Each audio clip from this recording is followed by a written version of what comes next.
your vote, and I hope you'll join me on this journey.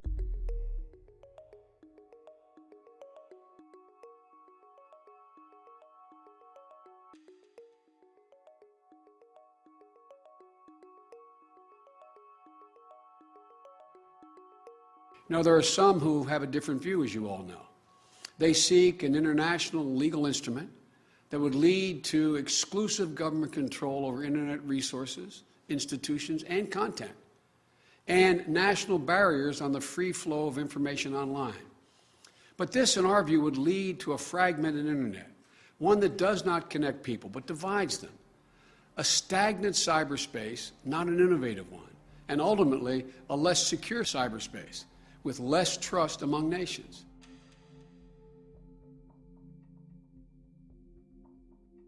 They should not be prevented from sharing their innovations with global consumers simply because they live across a national frontier.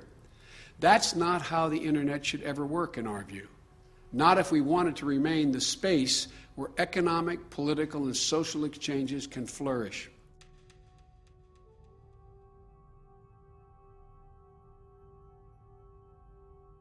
We have an expression in our country: if it ain't broke, don't fix it. It would be misguided, in our view, to break with the system that has worked so well for so long.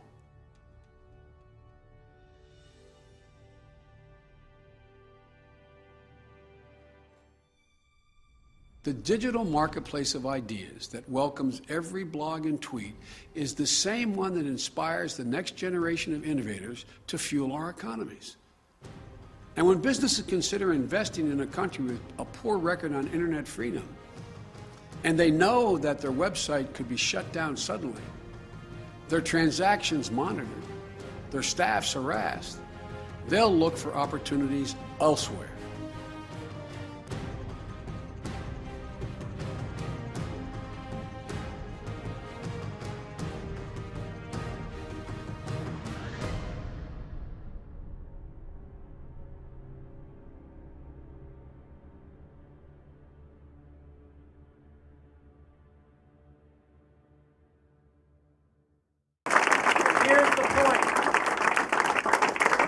What makes us Democrats is that we understand policy is not abstraction, that there's a human soul behind our policy choices. There's a human being behind every one of those line items in our budgets. There is an aspirant, somebody with hopes, dreams, struggles, who is not looking for government to solve every problem in their life, who just wants government to help them help themselves. That's what makes us Democrats. That is why I am proud to support this ticket, and that is who the next governor of the Commonwealth of Massachusetts will be in Martha Coates.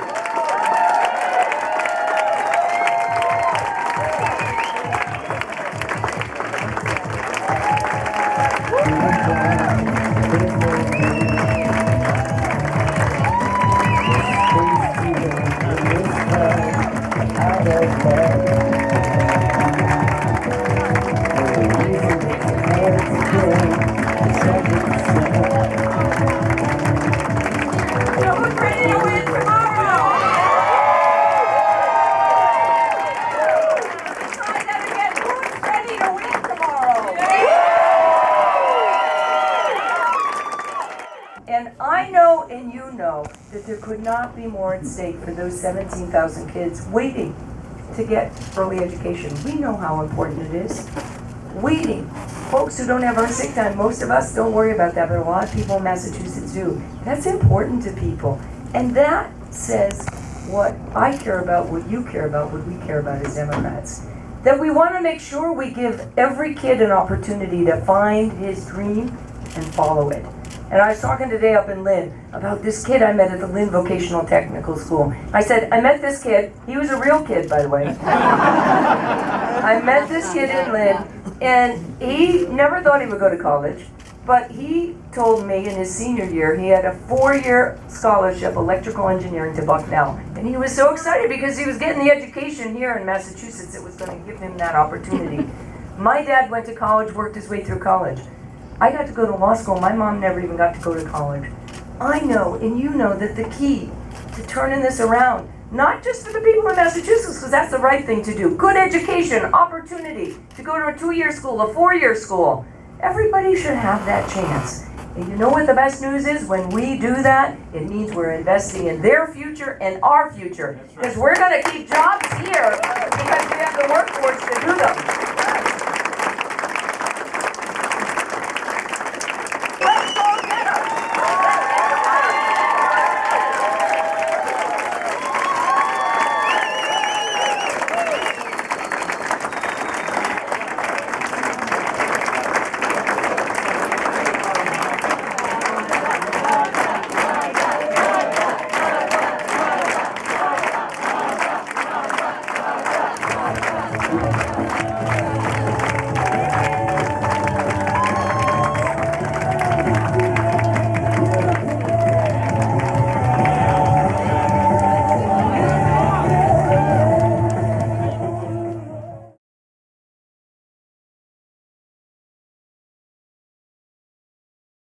Russia, which is the only thing that survives our so-called reset, trying to improve our relations. It's called the New START Treaty. After a major terrorist attack, every society faces a choice between fear and resolve. The world's great democracies can't sacrifice our values or turn our backs on those in need. Therefore, we must choose resolve.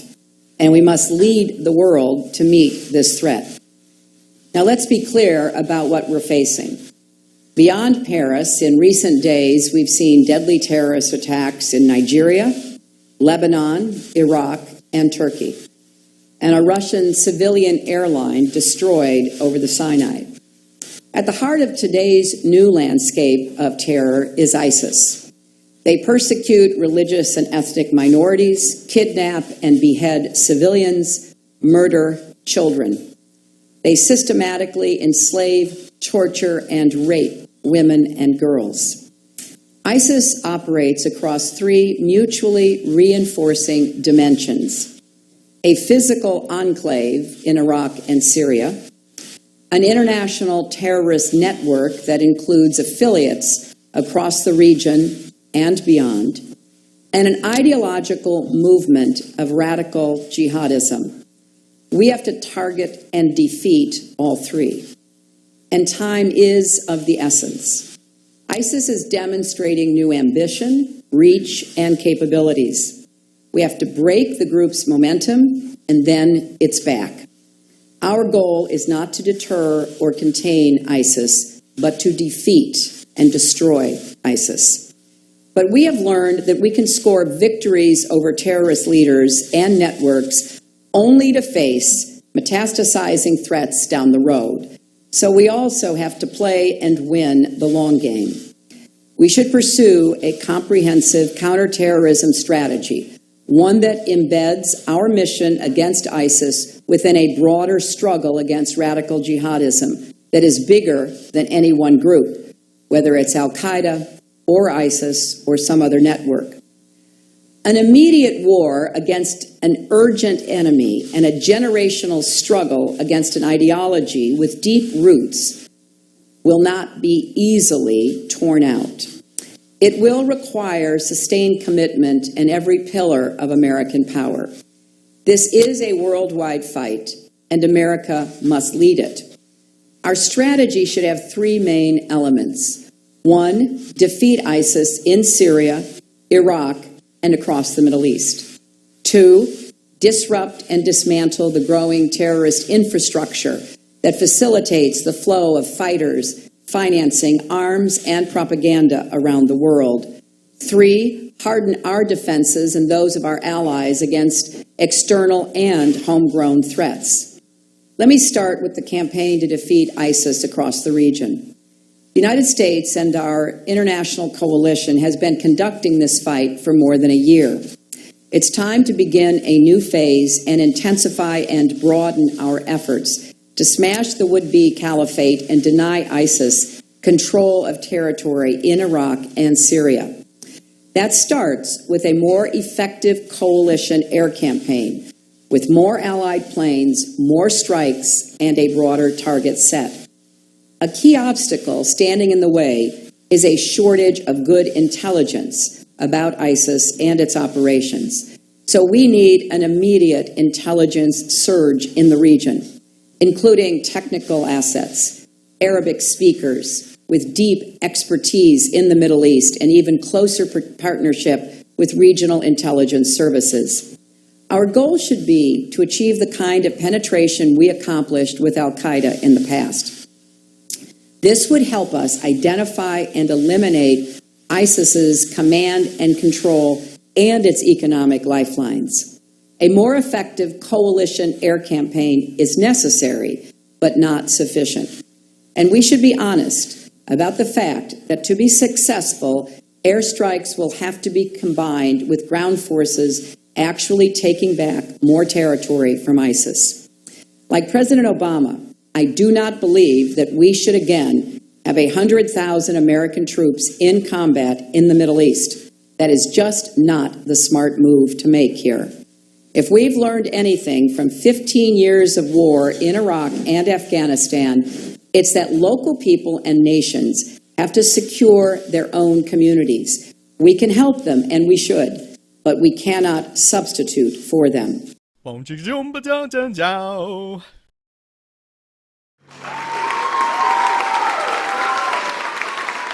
Miss President, it is such an honor to have you on the show. Thank you, David. It's a real pleasure to be here. What motivated you to desire the most powerful position in the land? I sought this position of power with the intention of doing great things for the world.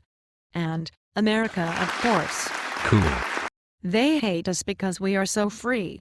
What do you think about former President Obama's Indefinite Detention Act, which severely limits the Fifth Amendment right to due process? That is a very racist thing to say, David.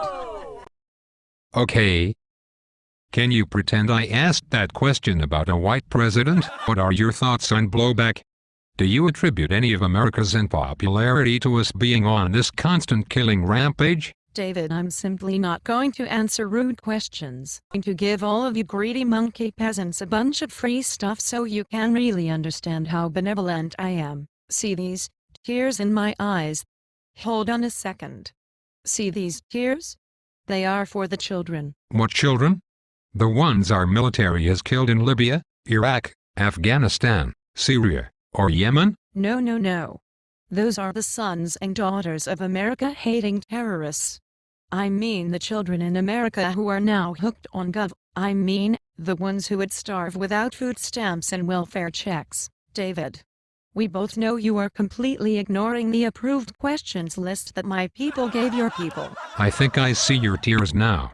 Let's hear a round of applause for the President of the United States. Thank you. Thank you all.